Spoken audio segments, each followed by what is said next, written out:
Again, thank you for joining today's webinar for the NASA Tech Leap Prize Nighttime Precision Landing Challenge number 1. My name is Christabel Villena and I'm with CARET. We are the agency that is supporting NASA for this challenge. This webinar is being recorded and will be made available on the News and Updates page of the challenge website in the next week. We'll also email it to those who have registered for the challenge. We've reserved the majority of this time over the next hour for your questions. So in just a moment, Danielle McCulloch from the NASA Flight Opportunities team will welcome you and provide an overview of the Nighttime Precision Landing Challenge number 1. I'll then do a quick walkthrough of the challenge website with my colleague, Ethan Matthews. And then Taylor Rowell with CARET will also help open it up for questions. As your questions come up, please go ahead and type them into the questions box, and we'll answer as many as we can within our allotted time today. Before we move on, some very important dates to keep in mind. The deadline to register for the Nighttime Precision Landing Challenge is a few weeks away on Thursday, May 5th at 5 o'clock p.m. Pacific. Please note that you must register in order to submit an application. We're also planning an additional pre-submission webinar in mid-May ahead of the application deadline of Thursday, May 19th at 5 o'clock p.m. Pacific. Those sign-up links will be shared with all registered applicants shortly after the registration deadline. And of course, if you have questions after today's session, you can always reach us at questions@nasatechleap.org. Now, I'm pleased to virtually turn things over to Danielle McCulloch. Thanks so much, Christabel. And as Christabel mentioned, my name is Danielle McCulloch, and I am the Deputy Program Manager for the NASA Flight Opportunities Program, which is part of NASA's Space Technology Mission Directorate. And I want to thank all of you for taking the time to join us today to learn a bit more about the current challenge that we have going as part of the NASA Tech Leap Prize.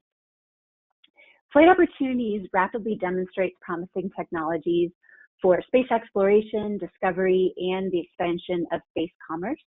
And we do this through suborbital testing with industry flight providers.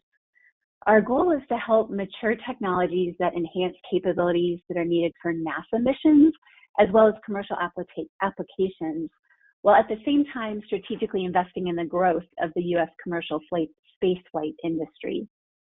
In short, we're looking to change the pace of space by providing flight tests for technologies to help them get into missions more quickly and with less risk. And as a program, we're constantly seeking opportunities to achieve this aim. And as part of that, last year we started the NASA Tech Leap Prize. We saw prize-based competitions as an opportunity to help us zero in on and target technologies that can address specific needs that exist in the industry or for NASA. And it also helps us quickly select these technologies with the greatest potential, get them to flight quickly, helping get funding and support to them quickly as well. And ideally, we're looking to fly technologies and those payloads on flight tests within 8 months of selection. The first challenge, which we did last year, was focused on autonomous observation capabilities for small spacecraft. And we conducted this in partnership with NASA's Small Spacecraft Technology Program as well. Those winning teams who were selected last September are currently preparing their payloads for flight tests this summer. For our current challenge, which is the Nighttime Precision Landing Challenge number 1, we have partnered with experts at NASA who work on entry, descent, and landing technologies. And in our work with them, we've identified that there's a need for smaller, lighter weight, and more cost-effective solutions to help spacecraft land safely on the moon. That's particularly because many of the areas that are really interesting have tricky landing spots. They're either in permanently shadowed regions or areas with challenging lighting. And so some type of system like this really is necessary. Although there are technical solutions that exist to address many aspects of this problem, none of the currently available systems present an ideal solution when it comes to size, weight, power, and cost, or SWaP-C, especially when considering NASA's desire to send multiple small commercial landers to the moon. And so this first challenge related to nighttime precision landing focuses on this sensing of hazardous terrain. We're seeking sensing systems that are able to detect hazards from an altitude of 250 meters or higher, and that are able to process the data in real time to generate a terrain map that is suitable for facilitating safe landing of a spacecraft in the dark or in other challenging lighting situations. Each of the winning teams will have an opportunity to win up to $650,000, and NASA also intends to award each winning team with a suborbital flight test at no additional cost. During these flight tests, the winning teams are going to compete for prize funds based on their ability to generate the terrain map at the highest altitude possible while achieving the required level of precision. And NASA will be working with the flight provider and other folks to set up a lunar surface test field that has hazards on it. And each team will have the opportunity to show how well their technology performs during a simulated landing. We really are so excited to have so many of you interested in this challenge and at today's webinar, and we really look forward to seeing the solutions that you propose. We hope to answer as many questions as possible today. There may be a few that we can't get to, either because we have to do a little bit more research to get an answer or some other reason, but we do hope that you'll ask any question that's on your mind, and we'll do our best to answer those. Any that we can't get to today, we will post on the TechLeap website. We also encourage you to explore the resources not only on the TechLeap website, but also on the Flight Opportunities website. In particular, we encourage you to sign up for our newsletter, which highlights lots of different opportunities as well as resources. And on the website, we also have our Community of Practice webinars, which are recorded. They're monthly webinars, and previous sessions are available on the website. They are filled with wisdom from our community, and they are an invaluable resource, not only to those of you who might be new to suborbital flight test, but also folks who have been doing this a while and are seasoned veterans. So thanks again for your interest in this challenge. We do look forward to seeing your applications to the competition, and we really appreciate your efforts to help Flight Opportunities and NASA increase the pace of space and advance critical technology capabilities that are needed for missions. So Christabel, with that, I will hand it back over to you. Thanks so much, Danielle, and thanks again to everyone who's joining us today. I will now provide an overview of the website and process, starting with how to register. If you haven't already, we encourage you to complete the registration process as soon as possible. Registration is required in order for you to be able to submit an application. To register is very simple. You go to the upper right-hand corner of any page on the website and click on the button that counts down the number of days to register. You'll then be instructed to create and confirm your account. After, you'll be prompted to submit basic information about your organization so that we can better understand our registrant community. Please note that you will not receive email confirmation of your registration. Instead, if you're able to access the online application and forums on the platform, then you have registered properly for the challenge. All of our challenges are rooted in the values of openness, transparency, and fairness. We want to be sure that everyone who registers and applies for this opportunity knows exactly what we expect from them, when and how they're going to be scored, and who will be evaluating their solutions. This website is built as an instructional guide to understand that process. The first place to start is the application page. The full text of the application is available for any visitor to this site. You can see all of the questions, prompts, requirements, and word count limits. You'll see there are several sections. You're encouraged to read through all of them so that you have a good grasp of what is required in order to submit a competitive application. Once you've done that, you should have a very strong sense of what you'll need to do to apply. The next question is how your application will be evaluated. So here on the challenge website, you can see the scoring rubric that the evaluation panel will use to score and comment on each application. Each criterion consists of a prompt that details what each of those traits mean, and each trait will be given a score between 0 and 5. You can toggle back and forth between the scoring range definitions for any given trait, and a phrase will appear to provide further detail on what a low score and what a high score means for the Nighttime Precision Landing Challenge. This rubric defines what makes a strong application, and we encourage you to familiarize yourself with it. This brings us to the actual scoring process. So following the submission deadline, all eligible applications will move into evaluation panel review. You can see the list of confirmed expert review panel members on our website. Not only will you receive scores on your application from 5 of these judges, but you'll also get feedback. So in addition to the numeric scores, the evaluation panel members are required to provide comments to justify each score and note their overall impression of each application. We often find that this feedback is one of the most important aspects of participating in our challenges for our applicants. And that even if you're not selected as a winner, you walk away with valuable feedback that you can then use to refine your solutions and perhaps seek other funding or expanded support. This typically brings us to another common question we receive. How do we ensure the process is fair? To address this question, we have a web page dedicated specifically to explaining how we normalize scores. I mentioned that every valid application will first be scored by 5 members of our evaluation panel.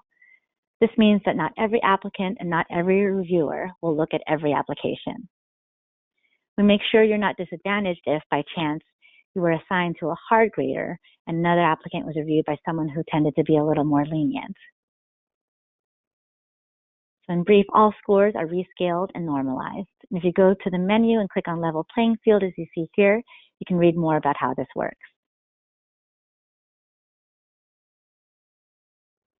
There are a couple other features on this website I'd like to point out.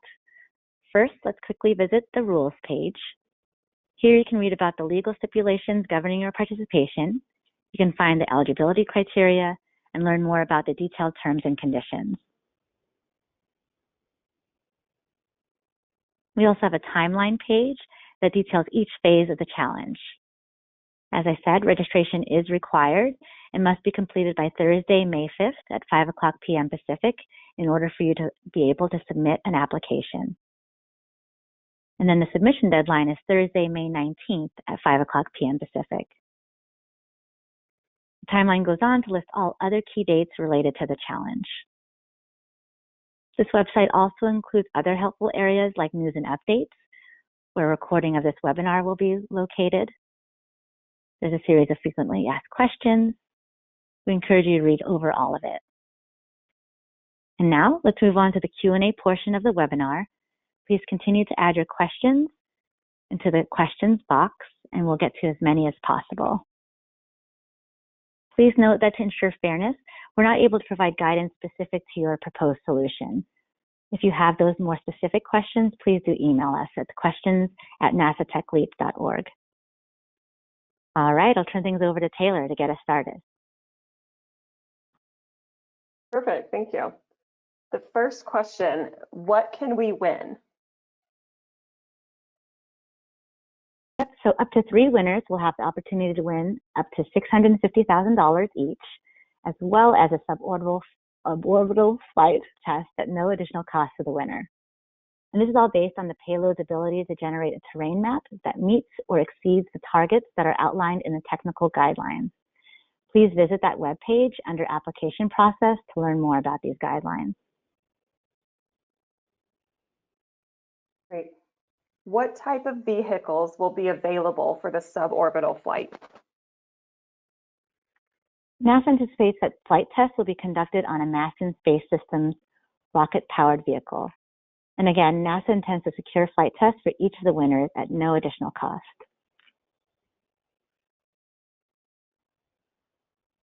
Am I eligible if I've already received government funding for similar work? So if your company currently receives government funding for a project to specifically develop and test a complete sensing system for sensing of terrain at night from an altitude of 250 meters or higher to generate a terrain hazard map in real time to help identify a hazard-free landing site, you may not be eligible for this award. However, if your company does not have funding for work that meets this very specific description, you should be eligible to continue your participation. Please contact us at questions@nasatechleap.org if you have additional questions regarding your specific situation. I see that this is meant for U.S. citizens and permanent residents. Is there any way an international entity can apply? So as stated in our rules, foreign citizens may only participate as either employees of an otherwise eligible U.S. entity who reside in the U.S., as full-time students at an otherwise eligible U.S. university or college who reside in the U.S., or owners of less than 50% of the interest in an otherwise eligible U.S. entity who reside in the U.S. What happens to my intellectual property? So while items like the technology title and technology description may be published on this website and or on the NASA website, the ownership and use of intellectual property arising from this competition remains with you. NASA may choose to negotiate for a right to use license for the technology developed as a result of the competition. Is my technology required to select a safe landing site? So sensor technologies must have the capability to generate a three-dimensional map with enough resolution to resolve surface features at spatial resolution 10 centimeters ground sample distance or better. This is from a minimum altitude of 250 meters above the surface. However, systems are not required to determine which features may be hazardous, nor will they be required to identify safe landing sites. Great.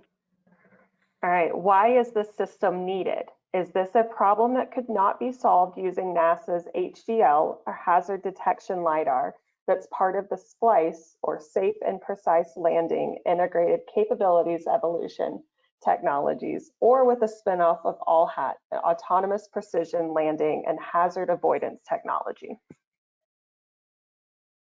So a LiDAR and radar are proven technologies that certainly have the capability to resolve surface features for hazard detection and terrain relative navigation in the dark. However, NASA is interested in drastically decreasing the size and mass of sensors used for both hazard detection and terrain relative navigation. Smaller, less massive LiDAR systems or other small sensor types not typically used for hazard detection and terrain relative navigation could allow more mass and more volume allocation aboard the landing spacecraft, so for other purposes. Smaller, less massive solutions and sensors will also enable more missions to more places using smaller landers. Great. Can we get any information on the spectral reflectance characteristics of the test environments? To the winners, NASA will provide samples of the surface materials that will be represented in the lunar surface test field to help with this. Great. Can we tap into GNC or guidance, navigation, and control data systems for the platform? The flight provider can provide the navigation state or any other guidance, navigation, and control information desired, along with a trigger or signal at the data collection altitude.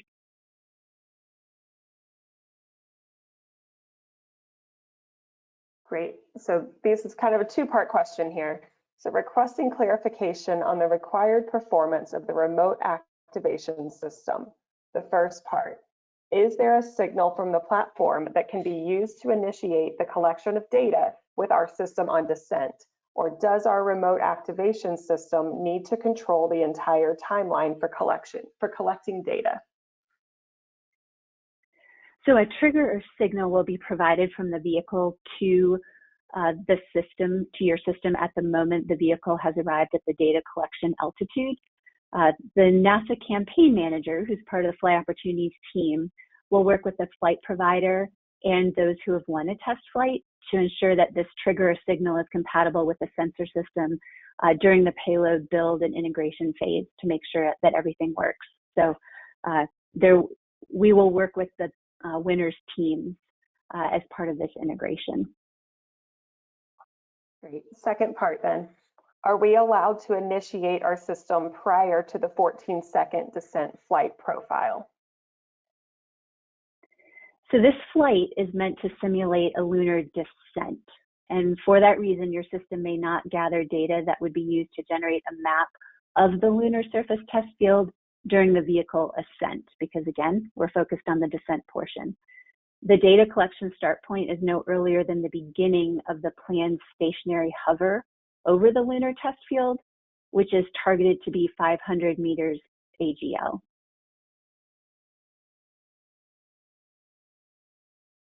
Great, we have one more here. Why do you want to develop sensing systems for the lander rather than using other technologies, such as beacons or landed markers, to enable landers to land safely? NASA pursues multiple solutions to these types of problems, and this particular challenge is related to developing high-resolution maps. To mark a desired exploration spot, we first need a mission to land something at this location to help mark it. And then if we have numerous follow-on missions, we still need onboard hazard detection to help the lander avoid landing on assets that have previously been landed in that location. It's possible that at some point we could have enough beacon-like assets on the surface and local reconnaissance information of the region so that landers will not require onboard hazard detection. But that's the background behind why we're pursuing this challenge in particular.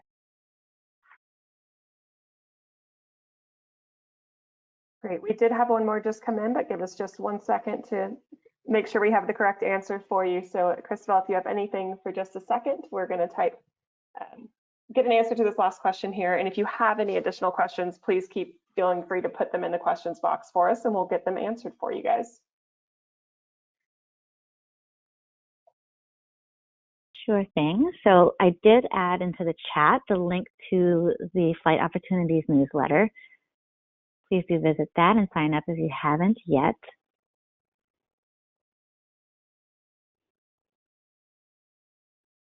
And again, a recording of this webinar will be made available on News and Updates. Once you log in and create an account and are in this system, you'll also see it in the forums.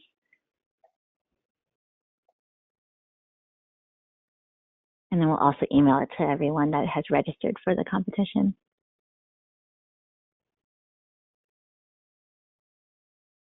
Perfect. So this next question that we have going, if this has not already been addressed in the flight profile, how long is the hover period at 500 meters? So this is also addressed in the technical guidelines on the website, but the hover will be 2 seconds at 500 meters, and then the vehicle will descend to 250 meters at 25 meters per second, and then do a 2-second hover at 250 meters.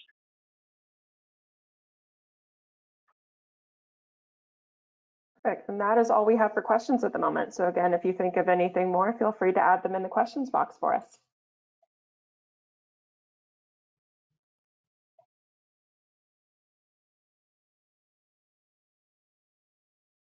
Thank you, Taylor. And Danielle and team for helping with those questions.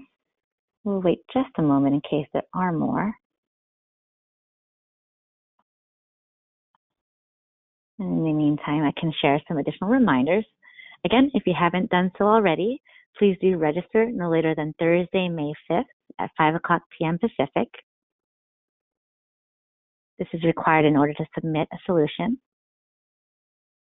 Recording of this webinar will be made available to registrants by email and in forums on the platform and also News and Updates. And if you have questions that are very specific to your proposed solution, please do email us instead at questions@nasatechleap.org.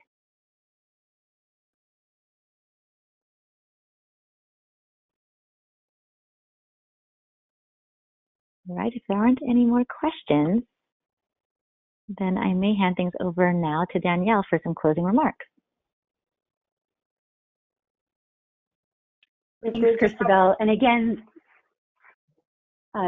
thanks so much to all of you who have joined us today and are interested in this challenge.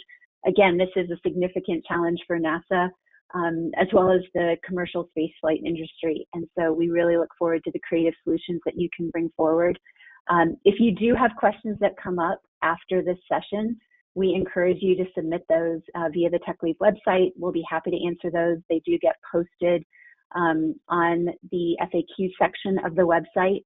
So as you're going through your applications and you have questions either about what is expected in the sections or a particular technical question or anything else, again, anything is fair game. Please do submit those to us. And we look forward to reading all of your applications. Thanks again for all of your time and effort related to this challenge. It looks like we do have one more here, Christabel. It did just come in. Thank you. The question is, what is the divert capability of the lander from 500 to 250?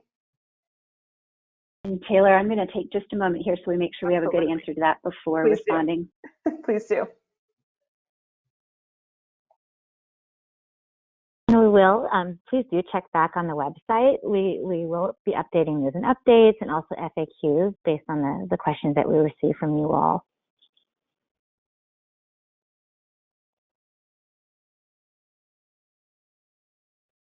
Lots of helpful information here to start. And again, we'll have another webinar for the registrants just before the submission deadline to ask any additional questions. And that information will come out shortly after the registration deadline.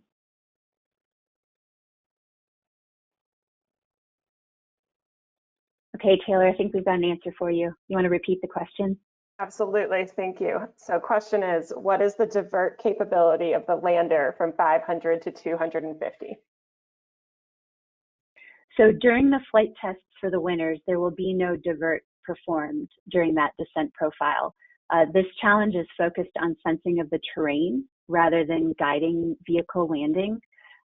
You'll note that this challenge is nighttime precision landing challenge number 1. So there are many parts that go into the challenges associated with some of these tricky landing scenarios, but this first one is focused on sensing of the terrain.